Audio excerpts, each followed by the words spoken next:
Jake Morrison had always figured that joining the Galactic Strategic Excellence Academy was either the best decision of his life or the absolute worst. After 3 months of classes, he was leaning heavily toward the latter. The academy floated serenely in the Centauri Nebula, a massive crystal structure that looked like someone had crossed a university campus with a very expensive chandelier. Inside, the corridors buzzed with the anxious energy of alien cadets preparing for their final strategic assessment. Jake, however, was mostly wondering if the cafeteria's nutritional protein cylinders were supposed to taste like cardboard, or if that was just a happy accident. "Attention, cadets!" boomed Commander Vortak as he strode into the examination hall. The Cathari commander stood nearly 8 feet tall, with 4 arms that he used primarily for dramatic gesturing, and an ego that required its own gravitational field. His crimson exoskeleton gleamed under the harsh academy lighting, and his compound eyes surveyed the room with the intensity of someone who took strategy very, very seriously. Jake slouched in his chair and gave a half-hearted wave. "Morning, Commander. Nice weather we're having in the vacuum of space."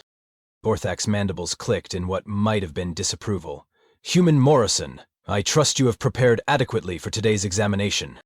"Oh, absolutely," Jake replied, pulling out a crumpled piece of paper covered in what appeared to be doodles of stick figures fighting robots. "I've been studying all night. Well, technically I fell asleep on my notes, but I figure that counts as immersive learning." Beside him, Prince Kelix of the Zephyrian Empire straightened his ceremonial battle sash and shot Jake a look of pure disdain.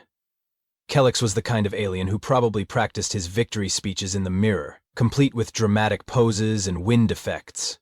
His silver skin shimmered with what Jake assumed was either natural bioluminescence or really expensive moisturizer. The human's casual attitude towards strategic excellence is precisely why his species has failed this examination 17 times consecutively, Kelix declared, his voice carrying the sort of pompous authority that came with having a royal title and absolutely no sense of irony. On Jake's other side, Lieutenant Grex of the Axiom Collective nodded approvingly. Grex looked like someone had decided to make a person out of geometry textbooks and military regulations. Every angle of his crystalline body was perfectly precise, and he took notes with the mechanical efficiency of someone who had probably alphabetized his sock drawer by tactical utility.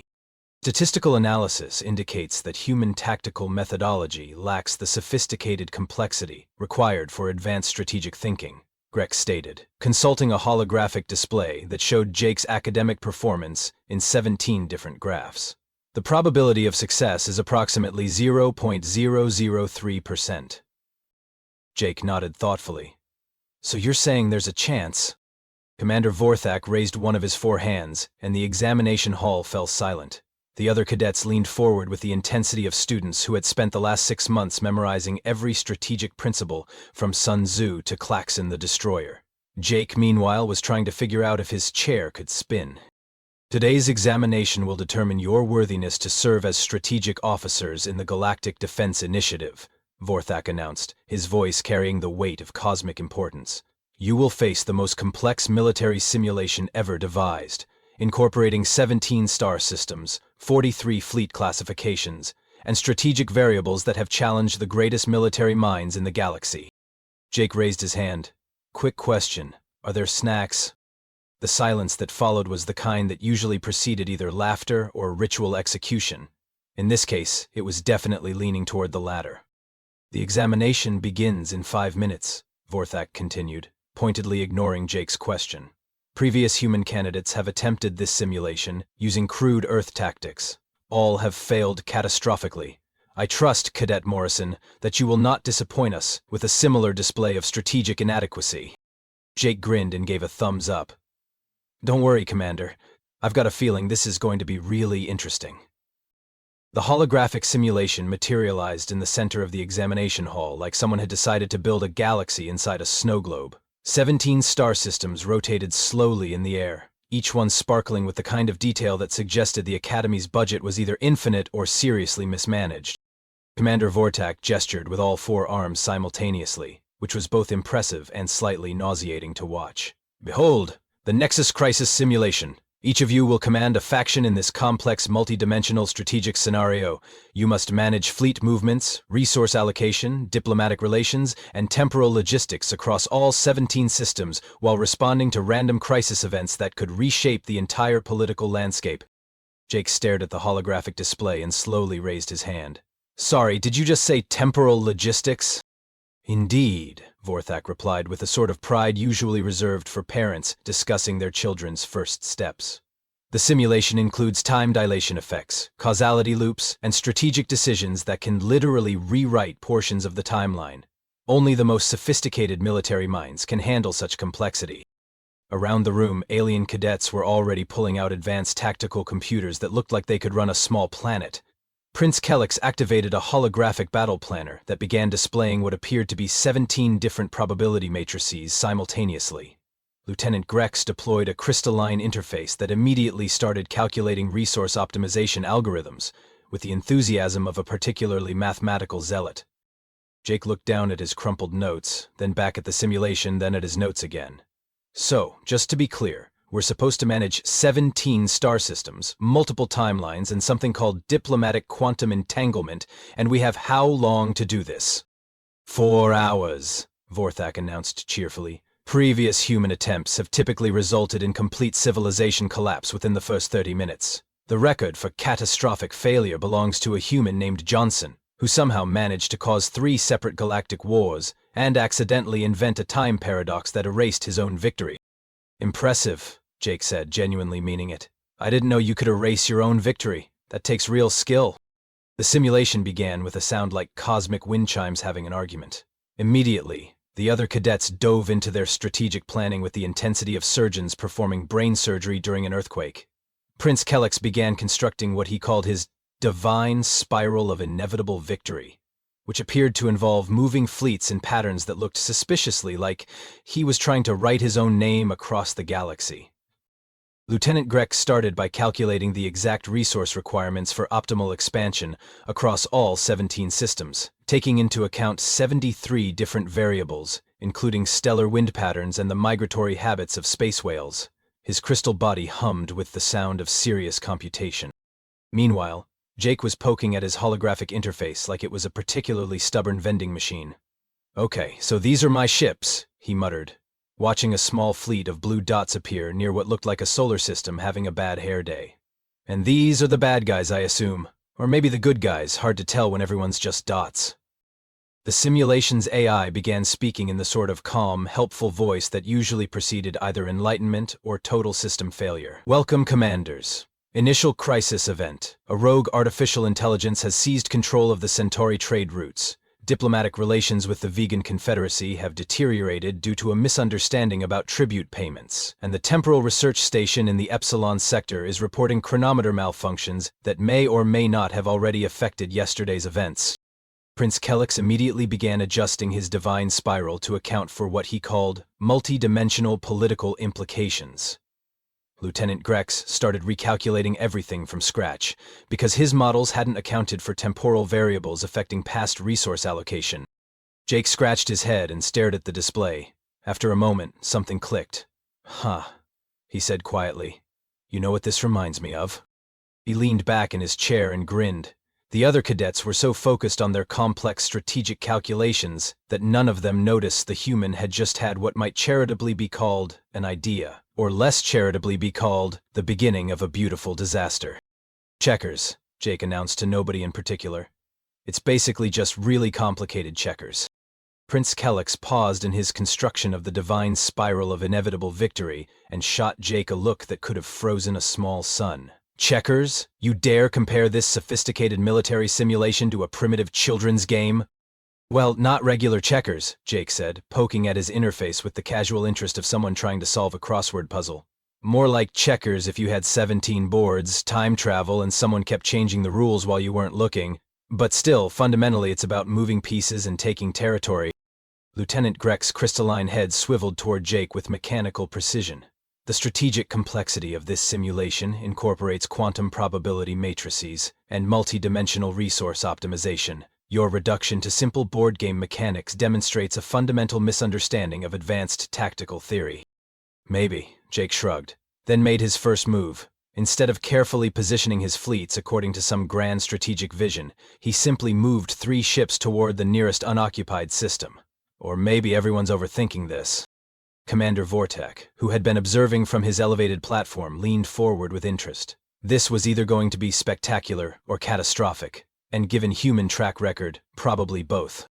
The simulation responded to Jake's move with cheerful efficiency. Human faction has occupied the Tau Ceti system. Resources gained, moderate mineral deposits, and a small space station that appears to be running a legitimate business selling something called authentic galactic souvenirs. While Prince Kellex continued adjusting his divine spiral to account for 17 different political implications of every potential move, and Lieutenant Grex recalculated his resource optimization algorithms for the 14th time, Jake made another move. This time, he sent a single ship toward what looked like a heavily defended system controlled by Prince Kellex. "Human Morrison," Kellex said with the patient tone of someone explaining basic physics to a particularly slow child, "you have just sent one ship against my fortified position in the Rigel system. That ship will be destroyed, and you will gain nothing." "Probably," Jake agreed cheerfully, "but you'll have to send ships to destroy it, right?"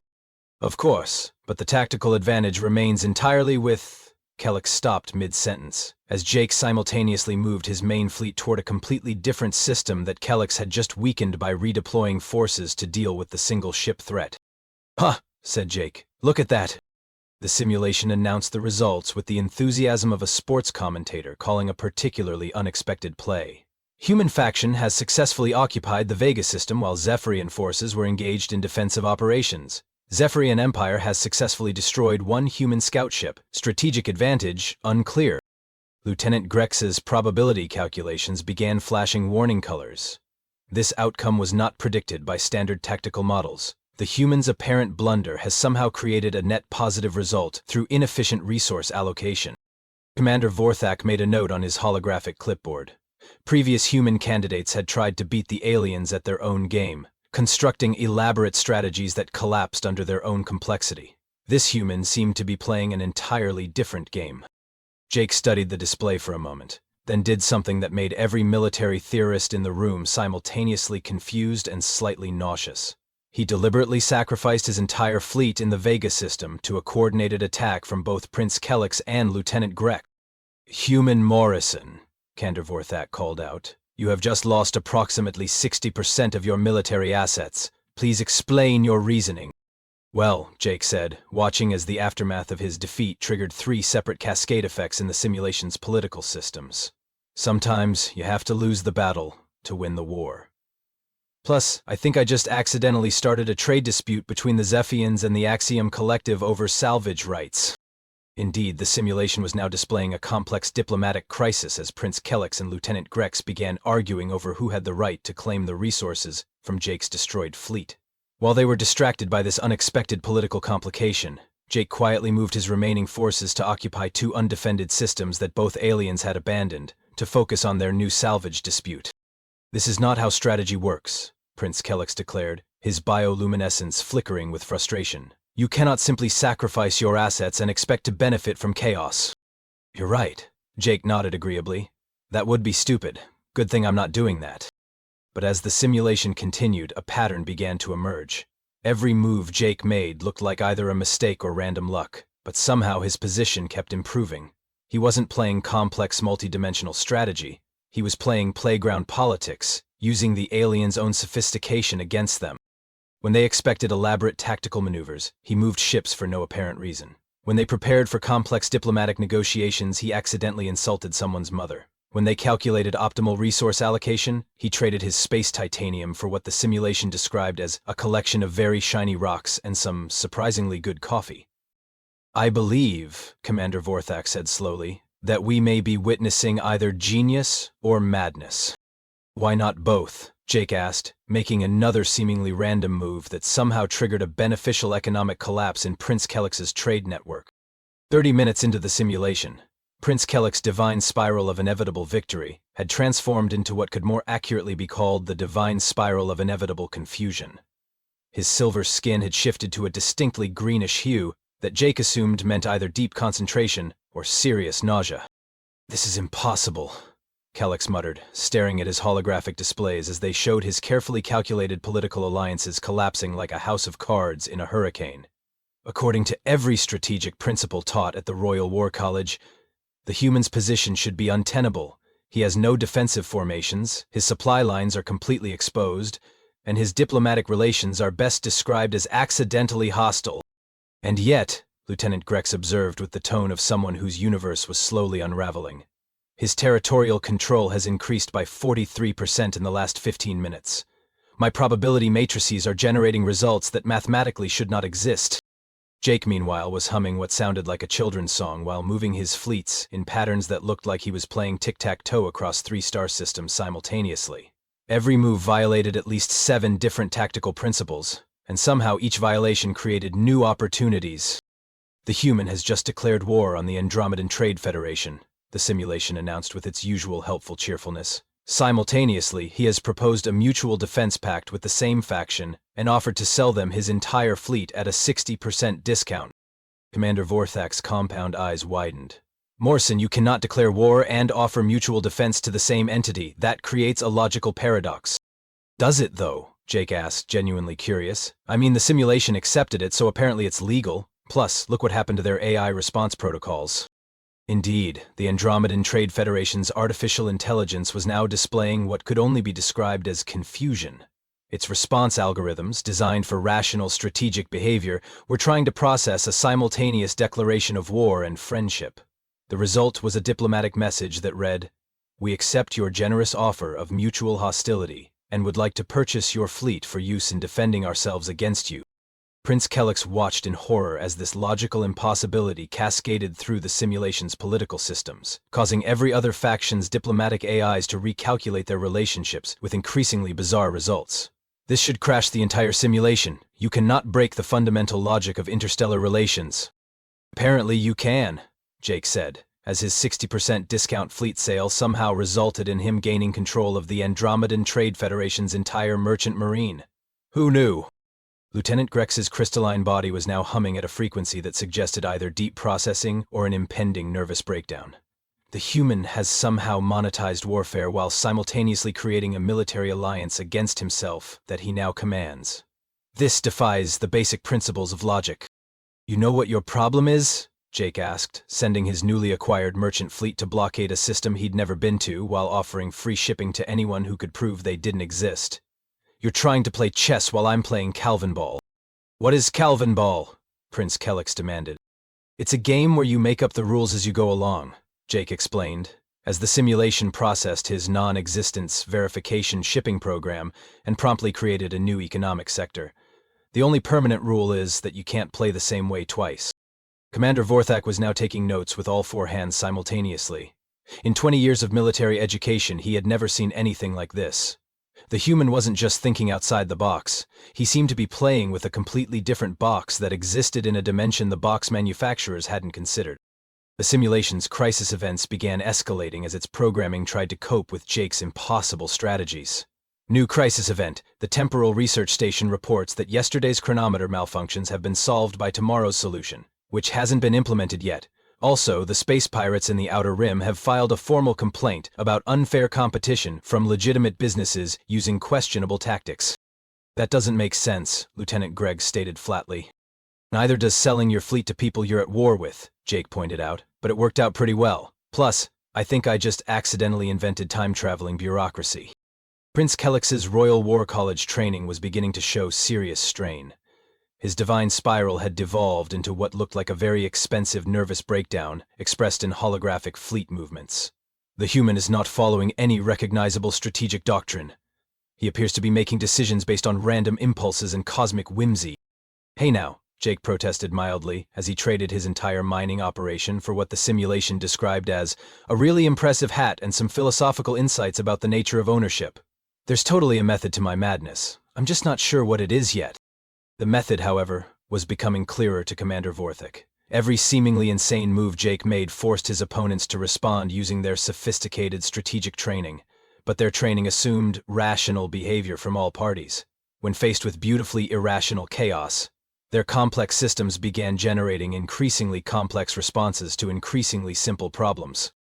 Prince Kellex was now using quantum probability matrices to predict the behavior of someone who had just appointed a random asteroid as his Secretary of Intergalactic Relations. Lieutenant Grex was running detailed calculations on the strategic implications of Jake's decision to rename all his ships after breakfast foods. apparently unaware that Jake had made this decision by asking the simulation what it had for lunch. The human faction has successfully negotiated a peace treaty with the void entities of Sector 7, the simulation announced, despite the fact that the void entities do not technically exist and the peace treaty was written entirely in emoji. I'm sorry, what? Commander Vorthak interrupted. The void entities have agreed to not exist in a more cooperative manner, Jake clarified helpfully. In exchange, I've promised to consider their hypothetical concerns about dimensional taxation. It's a win-win scenario for everyone involved, including the people who aren't. Lieutenant Grex's humming reached a pitch that suggested his processing systems were operating far beyond manufacturer's specifications. This is madness. You cannot negotiate with non-existent entities using pictographic representations of food items and emotional states.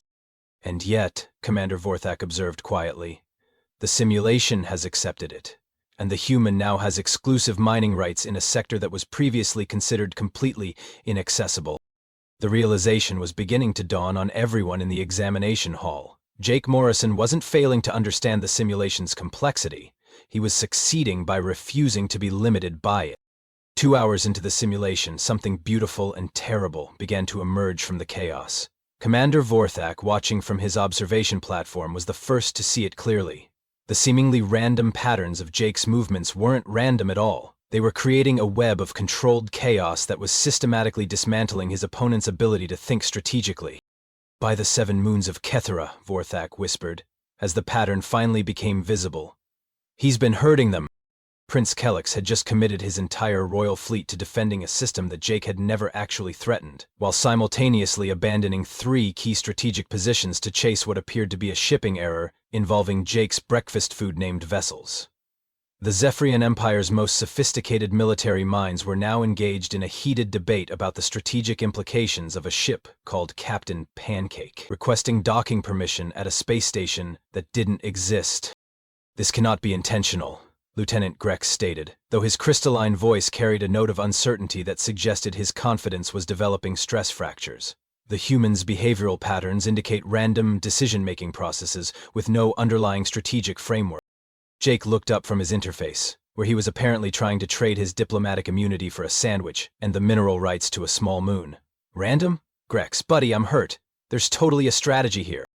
Explain it then, Prince Kellex demanded, his bioluminescence now flickering between confused green and frustrated purple. Explain how declaring war on yourself while simultaneously proposing marriage to a space station constitutes strategic thinking. Well, Jake said, leaning back in his chair with the satisfied expression of someone who had just solved a particularly tricky puzzle. First, you have to understand what game we're actually playing. He gestured at the holographic display, where the 17 star systems were now displaying what could charitably be called organized chaos. Trade routes formed impossible loops, diplomatic relations existed in quantum superposition, and at least 3 different factions were now paying Jake for the privilege of being confused about whether they were at war with him. See, you guys are playing Galactic Strategic Simulation version 12.7. You're following the rules, optimizing for the victory conditions and trying to outthink the AI using advanced tactical principles. Jake pointed to a particularly bizarre trade agreement he'd just negotiated with himself.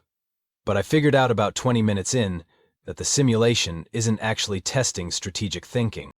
Commander Vorthak leaned forward with sudden interest. What is it testing then? Adaptability, Jake said simply. Think about it. Every crisis event the simulation throws at us is designed to break our preconceptions about how things should work. Time paradoxes, impossible diplomatic scenarios, economic systems that don't make sense. The simulation isn't asking us to be better strategists. It's asking us to be better at dealing with situations where strategy doesn't apply. Lieutenant Grex's humming stopped entirely. That is actually a logical interpretation of the behavioral parameters. The thing is, Jake continued, warming to his theme, you're both so good at strategy that you keep trying to solve impossible problems with strategic thinking. When the simulation throws something completely irrational at you, you respond with increasingly complex rational solutions. He pulled up a holographic replay of Prince Kellex's recent moves. Look at this. The simulation told you that space pirates were filing complaints about unfair competition. Instead of ignoring it as nonsensical, you spent 45 minutes developing a comprehensive anti-piracy policy that takes into account their legitimate business concerns. Prince Kellex's purple flush deepened. Those were valid strategic considerations. For dealing with rational actors, absolutely, Jake agreed. But space pirates complaining about unfair competition isn't a strategic problem. It's a weird problem that requires a weird solution. To demonstrate, Jake immediately hired the complaining space pirates as irregular commerce consultants and gave them exclusive rights to define what constituted fair business practices in his territory. The simulation accepted this without question, and suddenly Jake's trade efficiency ratings improved dramatically. The more complex your solutions become, Jake explained, the more the simulation escalates the complexity of the problems. But if you respond to weird with weird, it stops trying to break your brain and starts working with you instead. Commander Vorthak was frantically making notes. 20 years of military education, and a human had just explained something fundamental that none of them had considered. You're saying the simulation rewards lateral thinking over strategic depth. I'm saying the simulation punishes overthinking, Jake corrected. Every time you guys try to solve a nonsense problem with serious strategy, you create 3 new nonsense problems that require even more serious strategy. It's like fighting quicksand with a shovel. Lieutenant Grex ran this concept through his probability matrices and immediately generated results that made his crystalline structure flicker with what might have been the mechanical equivalent of an existential crisis. If this hypothesis is correct, then optimal performance requires deliberately suboptimal decision-making processes. Welcome to humanity, Jake said cheerfully. We've been accidentally optimizing for suboptimal performance for thousands of years. We're really good at it. To prove his point, Jake made his most ridiculous move yet. He offered to sell his entire civilization to Prince Kellex for the bargain price of $1 space dollar, while simultaneously purchasing Prince Kellex's civilization for $2 space dollars, thereby creating a net profit of $1 space dollar and a very confused question about who owned what. The simulation processed this transaction and promptly awarded Jake control of both civilizations, while granting Prince Kellex the honorary title of Customer of the Month and a complimentary space muffin. This is impossible, Prince Kellex said weakly. I cannot be Customer of the Month for purchasing my own civilization. That violates causality. Does it, though? Jake asked. You're definitely a customer. You did make a purchase this month, and honestly, who else was going to win? Lieutenant Grex bought a philosophical debate about the nature of ownership, but that's more of a rental than a purchase. Lieutenant Grex checked his transaction history. I did not purchase a philosophical debate. I acquired intellectual property rights to a conceptual framework regarding possession theory. Right, Jake nodded. You rented some thoughts about stuff. Classic Grex move. Commander Vortak watched as the simulation continued to reward Jake's increasingly impossible logic, while his opponents spiraled deeper into strategic paralysis. The human had identified something crucial. The simulation wasn't testing their ability to solve complex problems. It was testing their ability to recognize when complex solutions were the wrong approach. Morrison, he said quietly, I believe you may have just revolutionized our understanding of adaptive strategic thinking. Nah, Jake replied, as he successfully convinced the simulation that he had invented a new form of mathematics, where 2 + 2 equaled fish, and was therefore entitled to colonization rights in dimensions that hadn't been discovered yet. I just realized that sometimes the best way to win a complicated game is to play a simple one.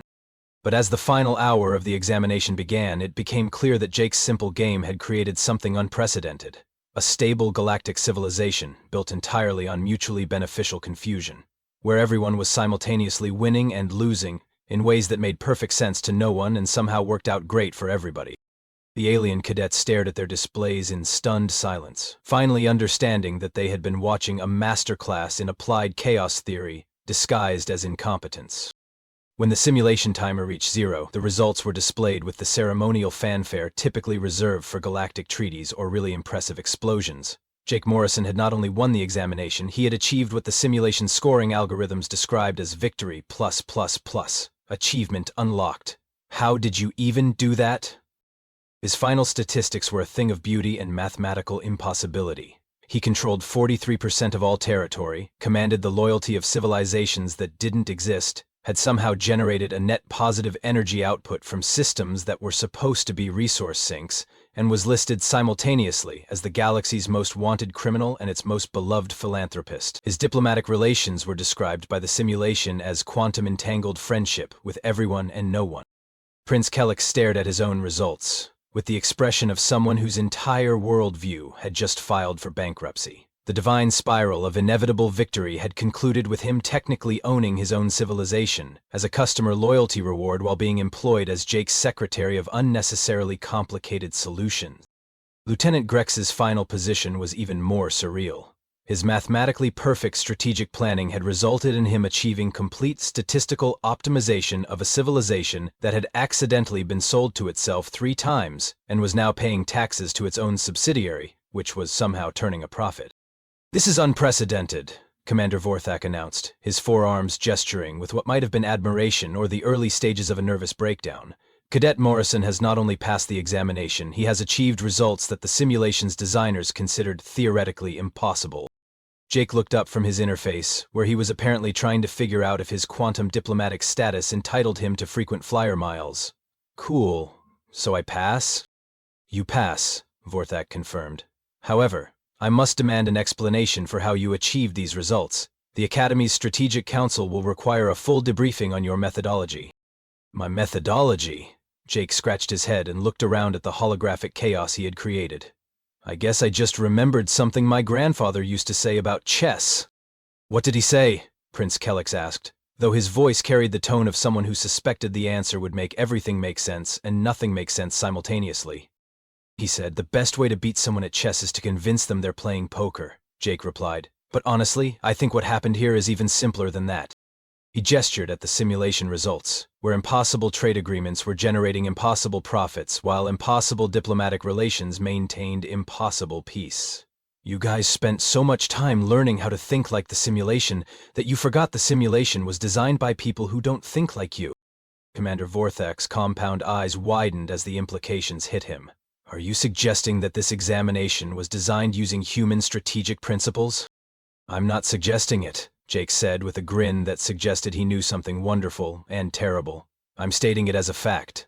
The Nexus Crisis Simulation version 12.7 was created by the Human Strategic Development Initiative 43 years ago as a test of adaptive problem-solving under impossible conditions. The silence that followed was the kind typically associated with revelations that reshape entire educational philosophies. "That's impossible," Lieutenant Grex stated flatly.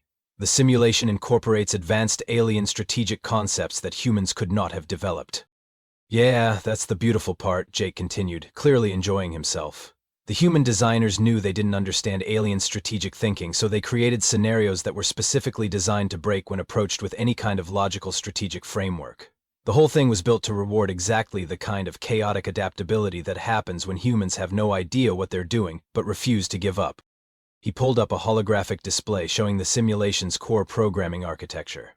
"Look at the crisis event generation system. Every time a player makes a strategically optimal decision, the simulation escalates complexity until strategic optimization becomes impossible. It's specifically designed to punish people who are too good at strategy." Prince Kellex's bioluminescence had shifted to what Jake was beginning to recognize as the color of existential crisis. "You mean this entire examination was designed to favor human cognitive patterns?" "Not exactly," Jake clarified. "It was designed to test adaptability under conditions where normal cognitive patterns don't work. The fact that humans tend to thrive in conditions where nothing makes sense is just a happy coincidence." Commander Vorthak was reviewing his notes from 17 previous human examination attempts. "But the previous candidates failed catastrophically." "Because they were trying to beat you at your own game," Jake explained. "They studied alien strategic principles and tried to outthink the simulation using advanced tactical theory. They forgot the most important rule of being human. When in doubt, try something weird and see what happens." To demonstrate, Jake initiated one final transaction with the simulation. He offered to trade his examination victory for a really good sandwich and the title of Galactic Emperor of Sandwiches, specifying that the sandwich should be surprisingly good but not suspiciously good. The simulation accepted this trade, awarded him the sandwich and the title, then immediately promoted him to Supreme Overlord of Surprisingly Good Sandwiches, and granted him his original victory back as a customer loyalty bonus for creative contract negotiation. "See?" Jake said, taking a bite of what appeared to be the most cosmically perfect sandwich in known space. "The simulation rewards creative problem-solving over strategic thinking. It's not testing whether you can command fleets or optimize resources. It's testing whether you can adapt to situations that don't make sense." Lieutenant Grex ran this revelation through his probability matrices and generated results that made his crystalline structure emit a sound like wind chimes having an epiphany. This explains everything. Our strategic training made us predictable to the simulation's chaos generation algorithms. Exactly, Jake nodded. The more strategically you think, the more strategically the simulation tries to confuse you. But if you think like someone who's given up trying to understand what's happening and is just rolling with it, the simulation stops trying to break your brain and starts trying to entertain you instead. Commander Vorthek set down his holographic clipboard and looked at Jake with something approaching respect. Morrison, you have just demonstrated that the most advanced strategic simulation in the galaxy can be mastered by someone who refuses to take it seriously. I prefer to think of it as taking it exactly as seriously as it deserves, Jake replied, which is to say, not very. As the examination hall began to empty, Prince Kellex approached Jake with the cautious demeanor of someone whose understanding of the universe had just been completely renovated. Human Morrison, I must ask, did you know the simulation was designed by humans when you began? Jake considered this question while finishing his supremely satisfactory sandwich. Honestly, I suspected something was up when the first crisis event involved space pirates filing complaints about unfair competition. That's such a specifically human kind of weird that it had to be intentional. And you used this knowledge to your advantage. I used this knowledge to stop trying to have an advantage, Jake corrected. The moment I realized the simulation was designed by humans who had no idea what they were doing, I figured the best approach was to also have no idea what I was doing, but with more enthusiasm. As Jake walked toward the exit, he paused and turned back to Commander Vorthek. By the way, you might want to update your curriculum. If you're going to keep using human-designed simulations to test strategic thinking, you should probably teach your students how to think like humans when nothing makes sense. And how does one learn to think like a human when nothing makes sense? Vorthek asked.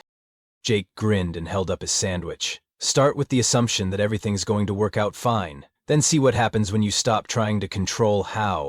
With that profoundly unhelpful advice, Jake Morrison walked out of the Galactic Strategic Excellence Academy as its most successful graduate and the proud owner of a degree in applied chaos theory, a sandwich that defied several laws of physics, and the title of Supreme Overlord of Surprisingly Good Sandwiches. Commander Vorthek made a note to recommend significant curriculum revisions, starting with a mandatory course titled Human Logic, Why It Works When It Shouldn't. The final irony was not lost on him. The most sophisticated military minds in the galaxy had just learned strategy from someone whose greatest tactical insight was that sometimes the best plan is to have no plan at all.